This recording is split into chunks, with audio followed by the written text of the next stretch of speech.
বিয়ের দাওয়াত না পেলেও এবার ইচ্ছে মতো খেতে পারবেন বিয়েবাড়ির গরু, খাসি ও মুরগির রান্না করা মাংস।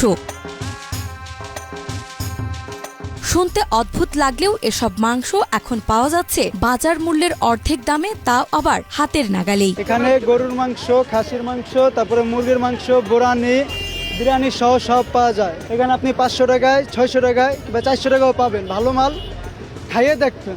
রাজধানীর কয়েকটি নির্দিষ্ট স্থানে ফুটপাতে বিক্রি হচ্ছে বিয়েবাড়ির এই লোভনীয় মাংস। দাম তুলনামূলক কম হওয়ায় প্রথমে অনেকেই ভেবে বসেন এটি নষ্ট বা মরা প্রাণীর মাংস কিনা, কিন্তু ব্যবসায়ীদের দাবি এসব আসলে বিয়ে ও বিভিন্ন অনুষ্ঠানে অতিথিদের খাওয়ানোর পর বেঁচে যাওয়া মাংস। বিয়েবাড়িতে যত খাবার বাইচা যায় ওই খাবারটাই আমরা কম দামে আনি, কম দামে বিক্রি করি। এই খাবার গত 20 বছরেরও বেশি সময় ধরে এভাবেই বিয়েবাড়ির অতিরিক্ত মাংস সংগ্রহ করে বিক্রি করছেন ব্যবসায়ী জীবন। তার মতে এই উদ্যোগে মাংস নষ্ট হচ্ছে না, বরং নিম্নবিত্ত সহ বিভিন্ন শ্রেণী পেশার মানুষ সাশ্রয়ী দামে মাংস কিনতে পারছেন। প্রথমে এই মাংস খারাপ না তো, মাংস কিন্তু ভালো, তেল চর্বি আর দিনে যে পেটের দুইটা বাড়ি আছে ওই পেটে এটি কিনা খায়। মাত্র 600 টাকায় 1 কেজি 400 গ্রাম গরুর মাংস কিংবা 1200 টাকায় 30 থেকে 40 পিস রোস্ট, এমন লোভনীয় দামে বিক্রি হওয়ায় ক্রেতাদের ভিড় থাকে চোখে পড়ার মতো। অনেক সময় উচ্চবিত্ত পরিবারও এসব মাংস কিনে থাকেন বলে জানান ব্যবসায়ী জীবন।